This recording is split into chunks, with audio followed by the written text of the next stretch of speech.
So you're going to Bali. Here's an itinerary you're not going to want to miss. Make sure you save this. First, let's show you exactly where Bali is.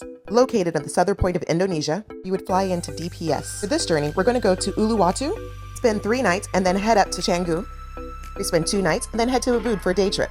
Just walking through the airport, you get a sense of the art, the history, the spirituality. And there's my personal driver, Komang. He's my friend's personal driver when she went, and then now he's mine, and he could be yours too. Found this cute little cottage on Airbnb in Uluwatu, which is so laid back, the town. I walked everywhere, had a wonderful host, even had a resident owl. Changed real fast and got to El Cabron before the sunset. Yes to the complimentary watermelon shots. The perfect night to bring in my first day in Bali. Of all the cities, Uluwatu is by far my favorite. It's more of a quiet surf town. But remember, you do have to be in shape and have good knees to get around here. There's lots of walking and tons of stairs. And here's a tip. If you run into any of those crazy 2-year-olds with the fangs, monkeys, just hold up your hands, let them know you don't have anything. They'll roll their eyes at you and move on. My first morning in Uluwatu, I wanted to go to a beachside cafe and I found my perfect match, the Lucky Fish. Remember to always leave your doors locked, because those guys will get in. And I found a new favorite food, nasi goreng. I ate this almost every morning. And check out the rainbow. Great first day. My list of places to see that I couldn't afford was the edge. Over $1,000 a night versus my $50 a night, There was no day party that day, so I just wanted to go get a tour, and the people there were so nice. So here's your little tour from me to you. Take my happy butt down back to the Lucky Fish, because down below where I was having breakfast, they do lunch.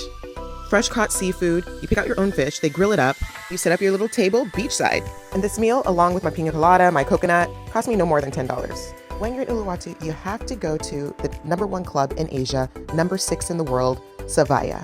Located cliffside, this place is huge and always has great DJs. When I was there, it was Peking Duck. I had a table near the DJ and there were just so many people to meet. Everyone was so happy to be there. Still so mad, I bought a fan in the market that day to go with my outfit and I forgot it at the club, but here it is. Next morning, I got my steps back in and went back to the Lucky Fish before we headed to the wedding that I was there to attend. It's a beautiful wedding location, event spot called Wonderland on the cliffs of Uluwatu. By far, one of the most beautiful weddings I've ever attended. Congratulations to the little brother and his beautiful wife. Even just driving through the parts of Uluwatu were just so beautiful and lush. I did feel really safe there. Another must-go-to restaurant, Chela. To grab a Grab to get there. I couldn't walk there from my location. Yeah, Grab is like their Uber Lyft because they don't have Uber or Lyft. Reference for this meal, each of these plates individually is about $3 to $4. Right, now to jump into the car and head to our next location, the village of Canggu. It'll be about a 2.5 to 3 hour drive. The Airbnbs I went to in the area were so cute and well set up. From the street, they could look a little scary, but when you get inside, it's beautiful. The must-go-to beach club in Canggu is going to be Fens. It's the biggest club that I have been to in the world that sits right on the ocean. Multiple pools inside that people can go swimming, or they could just run out to the beach. From female dancers, bottle girls, to drum groups, they keep the entertainment alive. Now I'll whisk you away to the next city of Ubud. About a 2.5 hour drive, we left about 7 a.m. Komang came and picked us up and took us to Aloha Bali Swing. I cannot recommend this place enough. It has all of the setups. I think there was 5 of them, and they have so many dress options and in so many colors. Check out their videographers and photographers. They're just phenomenal. And they do this videography with your own phone. Just don't forget to leave them a tip. All right, let's swing into our next stop for the world famous fried duck here at Tebesari. Location was absolutely beautiful. We got to sit next to the fountain.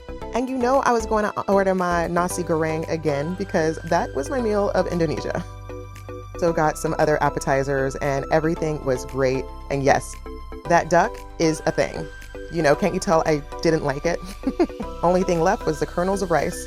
Next, we went to the Tagalalong Rice Terrace, where we learned how they cultivate rice. Once again, as a reminder, there is lots of walking and lots of dangerous walking, guys. So be careful. Meng had other ideas of places we can go to, like to go see the monkeys, but we wanted to stay close to water. We went to the Ganangkawi Sabatu. It's where you go for spiritual purification, believed to be built back in the 11th century. Women can't get in when they're on their cycle, and also you shouldn't get in if you know you're going to go to the Teganungan waterfall, because as Komang put it, that going from the light water to the dark water is not good.